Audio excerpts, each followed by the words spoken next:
Welcome to the explainer that is literally going to change the way you write your exams forever. We are taking complex source material and turning it into clear, undeniable, and frankly bulletproof strategies for your success. Today, we're tackling a topic that absolutely holds the key to unlocking your top grade. I'm talking about Section 5.2 on malware types. We're going deep into Trojans, worms, spyware, adware, rootkits, malicious bots, and ransomware. But listen to me carefully right now. We are not just going to sit here and memorize textbook definitions today. That doesn't work anymore. Instead, we are going to treat your exam paper like a high-end restaurant kitchen. You need the right ingredients, which is your raw evidence. You need the absolute right cooking technique, which represents your analytical process. And you need the perfect plating, which is your final evaluative presentation. Whether you are aiming for those top-tier marks in the Cambridge AS and A-Level 9626, or you are aggressively building your foundational skills in the 0417, 0478, 2210, or 9618 syllabuses, this explainer is your master blueprint. Grab your notebooks, clear your desk, and let's get cooking. Look at this number. I really want you to notice the stakes here. Section 5.2 on malware types accounts for a massive 15% of your total Paper 2 marks. I want you to think about that for a second. 15%. That is not just some minor throwaway detail you can skim over the night before. That is literally the difference between an A and a C, or the difference between passing and totally failing. It is a massive chunk of your academic destiny entirely wrapped up in understanding how a rootkit differs from a Trojan, or how ransomware operates on a network compared to a malicious bot. You absolutely cannot afford to leave these marks on the table.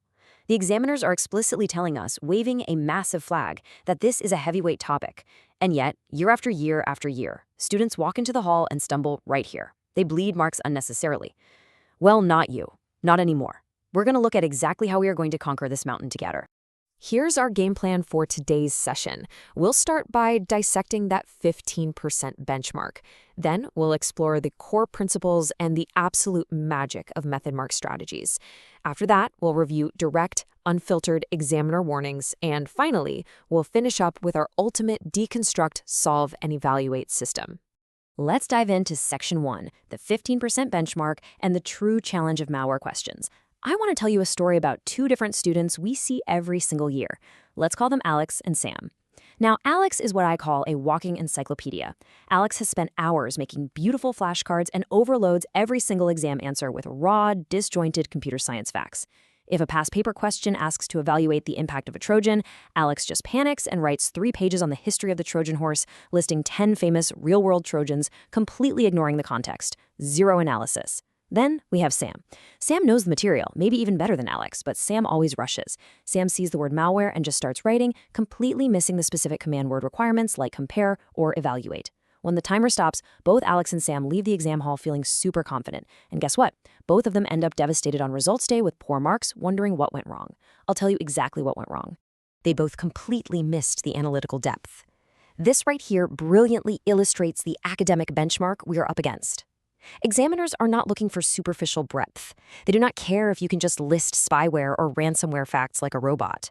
They demand analytical depth and highly structured reasoning.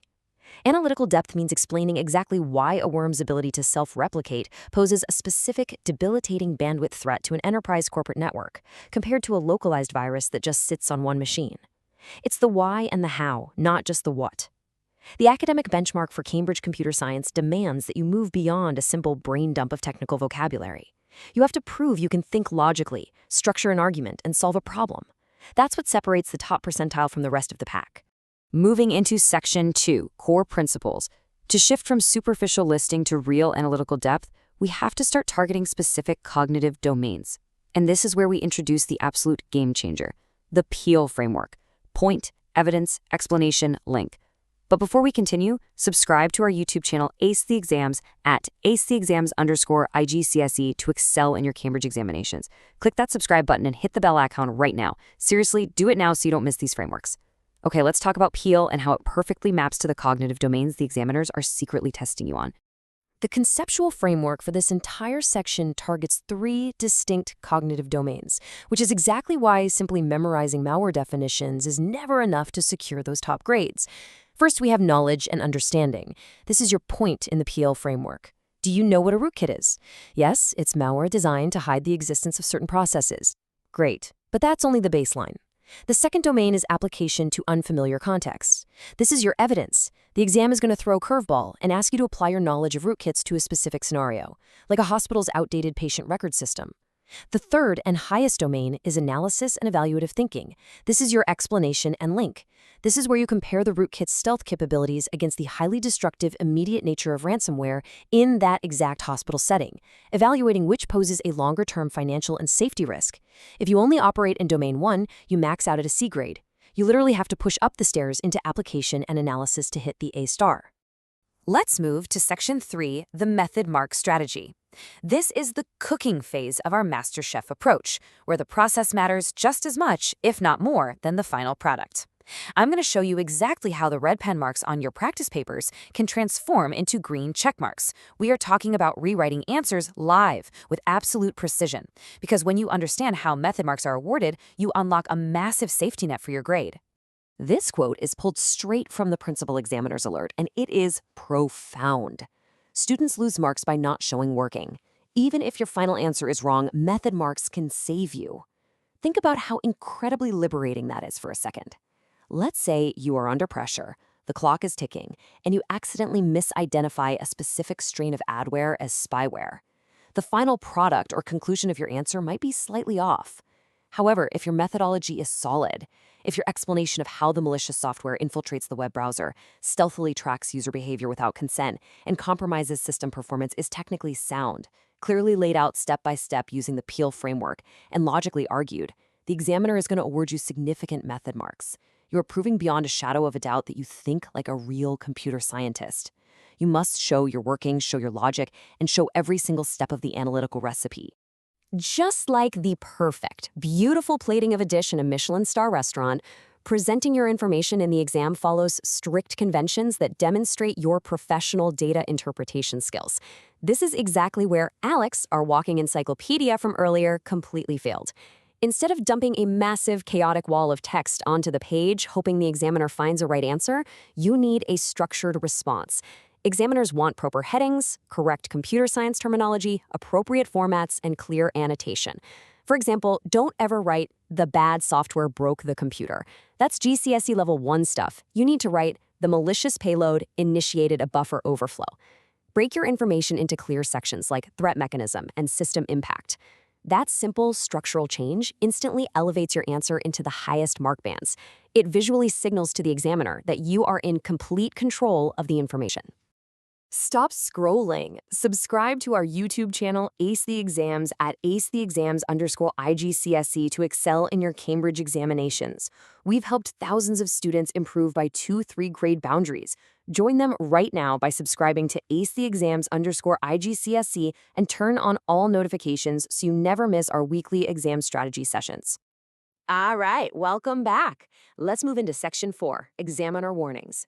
We've taken the global principal examiner reports, analyzed thousands of pages of feedback, and distilled them down to the absolute top 3 mistakes candidates make when dealing with malware questions. This is an interactive workshop now. I want you actively looking for these flaws in your own writing. It is incredibly common for students to just bleed marks in these 3 specific areas. Mistake number 1, confusing cause and effect. I see this all the time. A student will state that ransomware caused a user to click a bad email link. Think about that. That's totally backward. The user clicking the phishing link was the cause. The execution and encryption of the hard drive by the ransomware was the effect. You have to get the sequence right. Mistake number 2 is exactly what we just covered, forgetting to check format and presentation, writing in massive, unreadable blocks of text. And mistake number 3, this is the big one, providing generic answers. I'm going to give you a 60-second challenge right now in your head. Imagine a complex data table showing network traffic spikes in a retail bank. If the exam context is about that bank, your answer absolutely must mention financial ledgers, customer account databases, and transactional downtime. If you just talk about generic files being corrupted, you get 0 context marks. You have to root your analysis in the specific, unfamiliar scenario they provide. So, to overcome these massive pitfalls, we have to look at how top-scoring candidates tackle these higher-order assessment objectives. They do it by questioning assumptions, justifying decisions, and speed writing perfect Peel paragraphs. Evaluative thinking isn't just saying, "this malware is bad." Any student can do that. Evaluative thinking is writing, While a Trojan requires user deception to install, a worm's ability to exploit zero-day vulnerabilities without any user interaction makes it a significantly higher threat to an unpatched corporate network. Do you hear the difference in that sentence? The top-scoring candidate is comparing approaches, weighing the specific technical alternatives, and forming a highly justified conclusion based on the technical evidence. That is exactly what you need to be doing. Which brings us perfectly to Section 5, Deconstruct, Solve, Evaluate. This is the definitive, ultimate exam strategy, the complete computer science answering system that is going to act as your cheat sheet and guarantee you hit all the marks. We're going to push your mark potential from 0 right up to 100%. By following this exact procedural flow, you provide the precise logical reasoning the examiner is desperately hunting for. Rule 1 is command word decoding. You start by identifying the given information. Is the context a school, a bank, or a home user? Rule 2 is Peel framework application. You break the problem into logical steps. Map out exactly how the malware enters, how it executes, and how it impacts the system. Then you solve systematically using your strict presentation conventions and the correct terminology. Rule 3 is your time management matrix context. Check for reasonableness before you move on. Did you confuse cause and effect? Read your answer backwards to check the logic flow. Finally, make justified recommendations. Don't just generically say use an antivirus. Say, implement strict network segmentation to prevent the worm's lateral movement across the internal servers. That is how you dominate the paper. Think of this as your ultimate MasterChef recipe for exam success. Gather your evidence, process it systematically, and present your evaluation with flawless professional formatting. The ingredients are your data points, carefully extracted from the prompt. The cooking is the execution, speed writing systematically, structuring with Peel, and utilizing that heavy-hitting Cambridge computer science terminology. And the plating? That's the final polish. Formatting with clear headings, ensuring your recommendations are fiercely justified by the technical evidence, and ensuring you directly, undeniably answered the command word.